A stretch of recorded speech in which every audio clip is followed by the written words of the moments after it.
का वो सफर, एक भटकती बेटी और पिता का एहसास।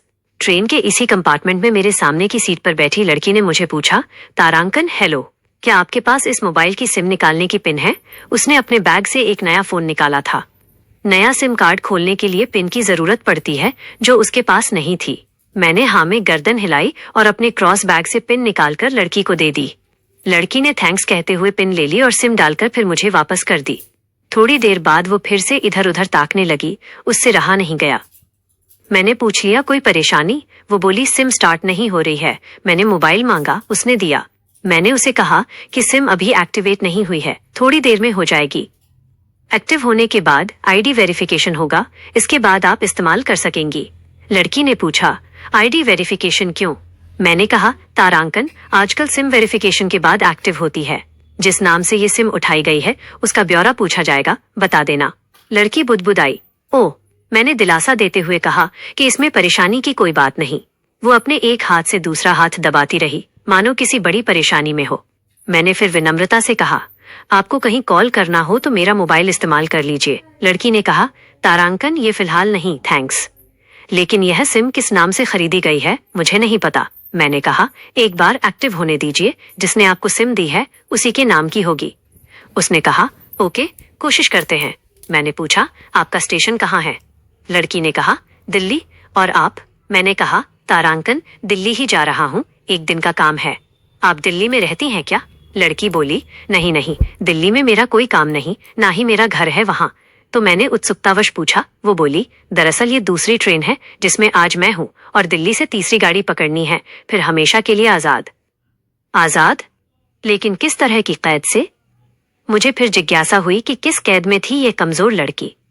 लड़की बोली, तारांकन, उस कैद में थी जिसमें हर लड़की होती है, जहां घर वाले कहें शादी कर लो, जब जैसा कहें वैसा करो। मैं घर से भाग चुकी हूँ। मगर अपने ताज्जुब को छुपाते हुए मैंने हंसते हुए पूछा, अकेली भाग रही हैं आप? आपके साथ कोई नजर नहीं आ रहा? वो बोली, अकेली नहीं, साथ में होनी थी।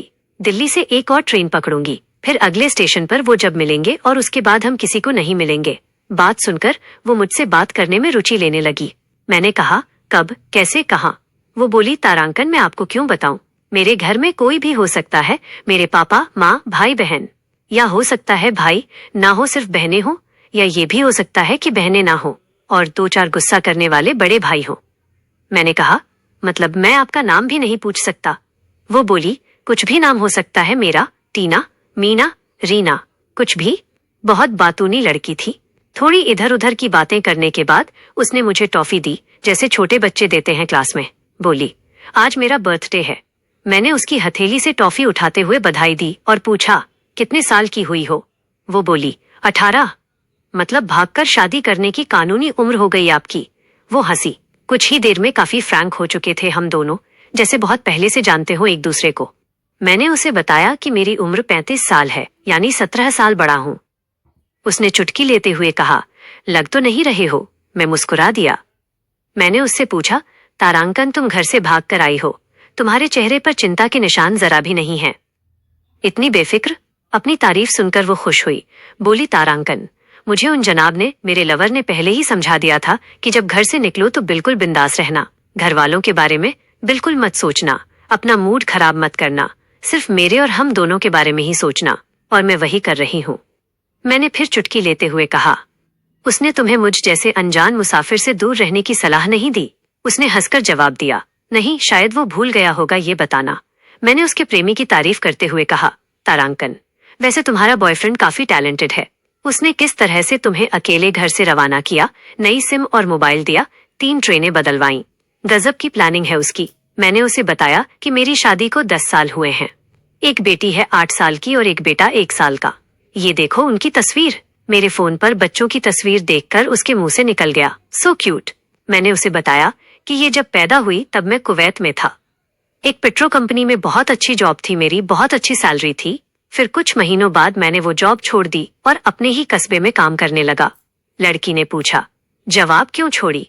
मैंने कहा, तारांकन, बच्ची को पहली बार गोद में उठाया तो ऐसा लगा जैसे मेरी दुनिया मेरे हाथों में है। 30 दिन की छुट्टी पर घर आया था, वापस जाना था लेकिन जा ना सका।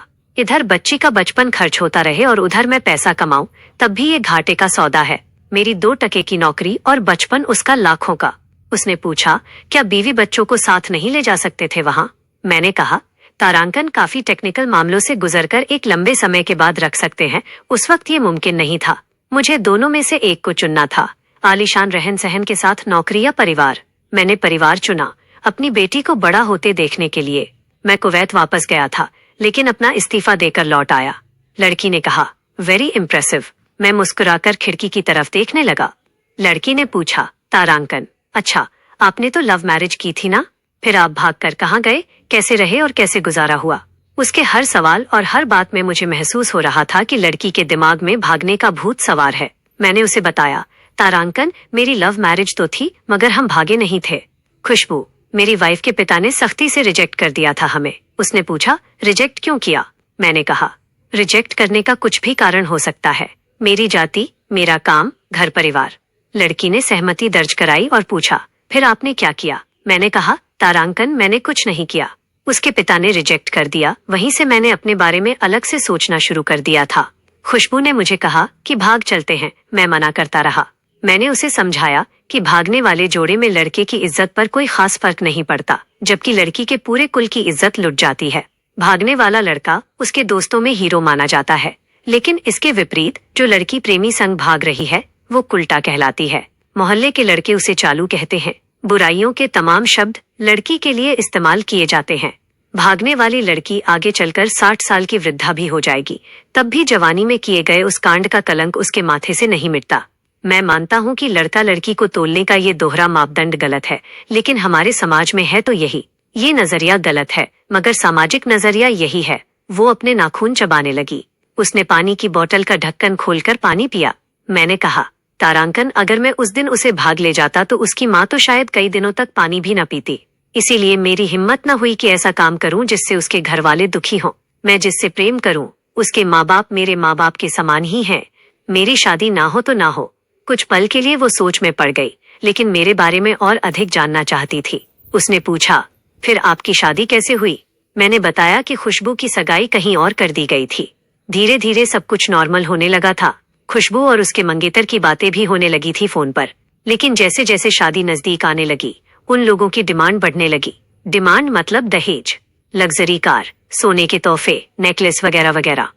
वहां एक ऐसा रिश्ता बन रहा था जो कभी खुश नहीं रह सकता था। फिर किसी तरह घर वालों को समझा बुझाकर मैं फ्रंट पर आ गया और हमारी शादी हो गई। ये सब किस्मत की बात थी। लड़की बोली, चलो अच्छा हुआ आप मिल गए, वरना वो गलत लोगों में फंस जाती। मैंने कहा, तारांकन, जरूरी नहीं कि माता पिता का फैसला हमेशा सही हो, और ये भी जरूरी नहीं कि प्रेमी जोड़े की पसंद सही हो। दोनों में से कोई भी गलत या सही हो सकता है। काम की बात यहाँ ये है कि कौन ज्यादा वफादार है। लड़की ने फिर से पानी का घूंट लिया और मैंने भी। लड़की ने तर्क दिया कि हमारा फैसला गलत हो जाए तो कोई बात नहीं होनी चाहिए। मैंने कहा, तारांकन, फैसला ऐसा हो जो दोनों का हो, बच्चों और माता पिता दोनों की सहमति, वो सबसे सही है। बुरा मत मानना, मैं कहना चाहूंगा कि तुम्हारा फैसला तुम दोनों का है, जिसमें तुम्हारे पेरेंट्स शामिल नहीं। तुम्हें इश्क का असली मतलब पता है अभी? उसने पूछा, क्या है इश्क का सही अर्थ?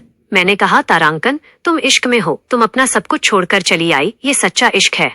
तुमने दिमाग पर जोर नहीं दिया, फायदा नुकसान नहीं सोचा, ये इश्क है। तुम्हारा दिमाग दुनियादारी के फितूर से बिल्कुल खाली था, उस खाली जगह में इश्क का फितूर भर दिया गया। लेकिन जिन जनाब ने तुम्हारे अंदर ये इश्क भरा, क्या वो भी इश्क में है? यानी तुम जिसके साथ जा रही हो वो इश्क में नहीं बल्कि होशियारी और हीरोगिरी में है। जो इश्क में होता है वो इतनी प्लानिंग नहीं कर पाता, 3 ट्रेनें नहीं बदलवा पाता, उसका दिमाग इतना काम ही नहीं करता।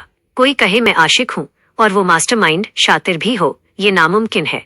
मजनू इश्क में पागल हो गया था, लोग पत्थर मारते थे उसे। फरहाद ने पहाड़ खोदकर नहर निकाल डाली थी। इश्क समर्पण करने को कहते हैं, जिसमें इंसान सबसे पहले खुद का समर्पण करता है, जैसे तुमने किया। लेकिन तुम्हारा समर्पण हासिल करने के लिए था, यानी तुम्हारे इश्क में लालच की मिलावट हो गई। लड़की अचानक सुबक पड़ी। उसकी खिलखिलाहट एकदम से खामोशी में बदल गई। मुझे लगा मैं कुछ ज्यादा बोल गया, फिर भी मैंने जारी रखा। मैंने कहा, तारांकन, प्यार तुम्हारे पापा तुमसे करते हैं। कुछ दिनों बाद उनका वजन आधा हो जाएगा। तुम्हारी माँ कई दिनों तक खाना नहीं खाएगी, जबकि तुम्हें अपने आशिक को आजमा कर देख लेना था। ना तो उसकी सेहत पर फर्क पड़ता, ना दिमाग पर। वो अक्लमंद है, अपने लिए अच्छा सोच लेता है। आजकल गली मोहल्ले के हर तीसरे लड़के को जो इश्क हो जाता है वो इश्क नहीं है, वह सिनेमा जैसा कुछ है, एक तरह की स्टंटबाजी और डेयरिंग। लड़की के चेहरे का रंग बदल गया। ऐसा लग रहा था वो अब वहां नहीं है। थोड़ी ही देर में उसका और मेरा स्टेशन आ गया। बात कहाँ से निकली थी और कहाँ पहुंच गई। उसके मोबाइल पर मैसेज टोन बजी, सिम एक्टिवेट हो चुकी थी। उसने चुपचाप बैग में से आगे का टिकट निकाला और फाड़ दिया। मुझे कहा, एक कॉल करना है। मैंने मोबाइल दिया। उसने नंबर डायल करके कहा, सॉरी पापा, और फूट फूट कर रोने लगी। सामने से पिता भी फोन पर बेटी को संभालने की कोशिश करने लगे। उसने कहा, पिताजी आप बिल्कुल चिंता मत कीजिए, मैं घर आ रही हूँ। उसने फिर से मुझसे पिन मांगी। मैंने पिन दी। उसने मोबाइल से सिम निकालकर तोड़ दी और फिर मुझे वापस कर दी। कहानी का अंत है, माता पिता से ज्यादा तुम्हें दुनिया में कोई प्यार नहीं करता। ये मेरा दावा है।